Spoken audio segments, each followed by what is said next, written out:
এটা নিয়ে ডেডিকেটেডলি আমি অলরেডি একটা ভিডিও বানাইছি এবং ভিডিওতে মোটামুটি ভালো ভিউজ উঠছে। তারপরেও কমেন্ট করার মানে কি আমি জানি না, হয়তোবা থাম্বনেলটা তুমি খেয়াল করো নাই। আমি ওখানে থাম্বনেলটা দিছিলাম স্থানাঙ্ক জ্যামিতি নাকি ভেক্টর কোনটা পড়বো, এবং আমার টাইটেলটা ছিল যে ভেক্টর সাজেশনস। স্পেসিফিকলি আমি ভিডিওটা বানাইছি, মোটামুটি বেশ ভালো ভিউজ উঠছে আমার চ্যানেলের ভিউজের হিসাবে। বাট তারপরেও দেয়ার আর কমেন্টস যে ভাই আমার ভেক্টর থেকে কি পড়বো, ভেক্টর থেকে কি পড়বো, ভেক্টর তো আগে পড়ি নাই, ভেক্টর থেকে কয়টা দাগায় দেন। তো ওই ভিডিওতে আমি অলরেডি দাগাই দিছিলাম এবং যুক্তি সহকারে বুঝাইছি প্রশ্ন কেমনে আসতে পারে না আসতে পারে, ওভারঅল ডিটেলস আমি সবকিছু বলছি। বাট যেহেতু তোমরা রিকোয়েস্ট করছো আমার ভিডিওটা আবার বানানো লাগতেছে। বাট দেয়ার আর পিপল যারা এটা নিয়ে কনসার্ন, তাই তাদের জন্য আমার ভিডিওটা আবার বানানো লাগতেছে, জাস্ট ডিফারেন্ট একটা থাম্বনেল দিয়ে। একই ভিডিও চালাই দেই নেই, ডিফারেন্ট থাম্বনেল দিয়ে জাস্ট আবার দেখো। উদাহরণ 3 ইম্পর্টেন্ট, আমি জাস্ট এটা বলে যাব, হুদাই ভিডিও বড় করবো না, কালকে পরীক্ষা। উদাহরণ 3 ইম্পর্টেন্ট, উদাহরণ 4ও ইম্পর্টেন্ট, উদাহরণ 5ও ইম্পর্টেন্ট। এই দুইটার মধ্যে উদাহরণ 3 আর 4 বেশি ইম্পর্টেন্ট, 3 আর 5 বেশি ইম্পর্টেন্ট। আর এই যে অনুশীলনের এগুলো দেখতেছো না, এই 11 নম্বর অঙ্কটা হচ্ছে বেসিক্যালি উদাহরণ 3, 12 নম্বরটা হচ্ছে গিয়ে বেসিক্যালি উদাহরণ 4। তারপরে এই যে এগুলা মোটামুটি একই জাতীয়, একই কনসেপ্ট দিয়ে তুমি করতে পারবা। আর এখান থেকে ইম্পর্টেন্ট হচ্ছে গিয়ে তোমার এই যে 16 এর খ নাম্বারটা বেশি ইম্পর্টেন্ট, এটা অনেকবার আসছে। ঠিক আছে, সো তুমি তো মোটামুটি এখান থেকে দেখো, এই একটা, দুইটা, তিনটা, চারটা, মাত্র এই 4টা করলেই তুমি মোটামুটি ভেক্টরে সেফ। এখন তোমার যদি 4টা করতে ভালো না লাগে, যে ভাই আমি আসলে 4টা করতে চাই না, তাহলে তুমি কি করবা? ধরো এই দুইটারে দুইটা ধরলে 5টা অঙ্ক হয়, মানে 5টা প্রমাণ হয় বেসিক্যালি।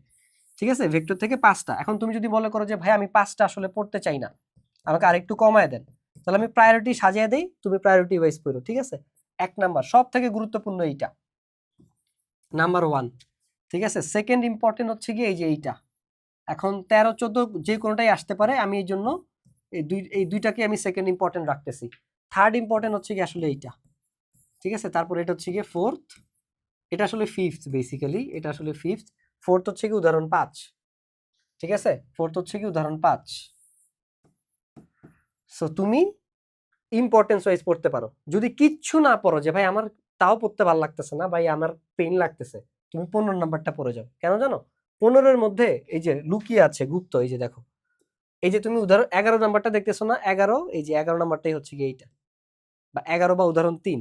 তারপরে এই যে তুমি এটা দেখতেছো না, বিয়োগফলের অর্ধেক, এই যে এটাই হচ্ছে কি এই যে এইটা। তাহলে উদাহরণ এই যে 15 নাম্বারের যেটা তুমি দেখতেছো, নাকি আলাদাভাবে একটু লিখতে পারবো? দাঁড়াও আলাদাভাবে একটু দেখাই, 1 মিনিট গাইস। আরে দূর। ঠিক আছে, এই 15 নাম্বার মানে বেসিক্যালি তোমার এই 11 নাম্বার, এই যে তোমার 11 নাম্বার আর হচ্ছে কি এই যে 14 নাম্বারের সমষ্টি। ঠিক আছে, তো তুমি চাইলে 15 নাম্বারটা করে যেতে পারো, আর 16-এর যদি কিছু ভালো না লাগে, জাস্ট 15 নাম্বার সৃজনশীলটা সলভ করে যাও, তাইলেই হবে। আর সাথে যদি দয়া মায়া করে 16-এর খটা পড়তে পারো, ঠিক আছে, তাহলে আরো ভালো। দ্যাটস ইট, যদি তোমার একদমই কিছু পড়তে ইচ্ছা না করে। আর প্রায়োরিটি ওয়াইজ আমি দাগাই দিছি, এক এক বোর্ডের জন্য এক একটা। এখন এক এক বোর্ডে এক একটা আসবে, তুমি এসে আমি যদি তোমাকে স্পেসিফিকলি বলি যে ভাই খালি 15 পড়ে যাও, দেখবা 4টা বোর্ডে 15 আসছে, বাকি 4টা বোর্ডে 15 আসনে অন্য কিছু আসছে, তুমি সামনে গালি দিবা। বাট সবার জন্য ধর্ম বর্ণ নির্বিশেষে এটা ইম্পর্টেন্ট, বিকজ এটা একটা জেনারেশনাল ইম্পর্টেন্টই আর কি। হ্যাঁ, তো 11 অবশ্যই পড়ে যাবা, 11 বা উদাহরণ 3 যেটাই বলো না কেন, এটা পড়ে যাবা। That's it. সো যাদের ভেক্টর প্রায়োরিটি লিস্টে নাই, যে ভাই ভেক্টরটা আমি আসলে, এটা আমি কেন পড়তে বলছি, এটা আমি ওই ভিডিওতেও বুঝাইছিলাম, যে স্থানাঙ্ক জ্যামিতি থেকে প্রশ্ন ঘুরাইতে পারে। এখন এটা যে দেখো, তোমরা না অল্পতে প্যানিক হয়ে যায়, আমি জানি না কোন কথাটা বলা উচিত কোন কথাটা বলা উচিত না, বললেও সমস্যা, না বললেও সমস্যা। এই যে কুমিল্লা বোর্ডে কেমিস্ট্রিতে সেম কাহিনী হয়েছে। আমি তো এই 2023 সাল থেকে ভিডিও বানাইতেছি যে ভাই গ্রুপিয়াল সাবজেক্টের মধ্যে কেমিস্ট্রি আর বায়োলজি হচ্ছে সব থেকে বেশি ঘুরানো প্রশ্ন আসে। তো তোমাদেরকে এখন মানে যাই হোক, কালকে পরীক্ষা, যেটা ভাই বলতে চাইছি, 11 থেকে আমি বলতেছি না যে প্রশ্ন প্যাঁচাবে, বাট আমি বলছি প্যাঁচানো যায়। কোনো না কোনো বোর্ডে তো ডেফিনেটলি প্যাঁচাবে, এটা তো প্রতিদিনই তুমি দেখো, সবাই এসে ভাইয়া কমন কমন কমন, দুই একটা বোর্ডে এসে ভাইয়া প্রশ্ন প্যাঁচাইছে, ভাইয়া এই হয়েছে, ভাইয়া সেই হয়েছে। তো হায়ার ম্যাথেও কোনো না কোনো বোর্ড কাহিনী করবে, এক এক সাবজেক্টে এক এক বোর্ড কাহিনী করে। সো ওই জায়গা থেকে ইউ নেভার নো যে তোমার বোর্ডের ক্ষেত্রে কি হইতে পারে। সো ধরো আল্লাহ না করুক তোমার বোর্ডে কাহিনীটা করছে, আমি বলতেছি না করবেই, হুদেই প্যানিক হওয়ার দরকার নাই। যদি করে তার জন্য আমি তোমাকে বলছি তুমি ব্যাকআপ নিয়ে যাও, জাস্ট 15 নাম্বার সিকিউরিটি পড়ে যাও। অ্যাটলিস্ট যাই হোক 4 নাম্বার ছাড়া লাগবে সর্বোচ্চ হইলে, যদি তোমার কপাল খারাপ হয়। দেখবে এটাই হুবহু তুলে দিছে, এরকম হইতে পারে, দেখবা ভেক্টর থেকে একদম বইয়েরটা তুলে দিছে, আর 11-এর মধ্যে দেখবা যে হিস্টোরি তৈরি করে ফেলছে, এরকম অবস্থা হবেই যে আমি বলতেছি না, দেয়ার ইজ পসিবিলিটি, যে কুমিল্লা বোর্ড করছে না।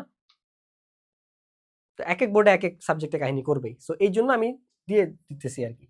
সো এটাই জাস্ট, এই কয়টাই তোমরা একটু পড়ে যাও। ভিডিওটা বানানোর কোনো প্রয়োজন ছিল না, বানানো ছিল বাট তোমাদের রেকমেন্ডেশন ছিল বা চাওয়া ছিল তাই বানাইছি। এরপরও কোনো টপিকে ভিডিও চাইলে বইলো, I will try my level best. আসসালামু আলাইকুম।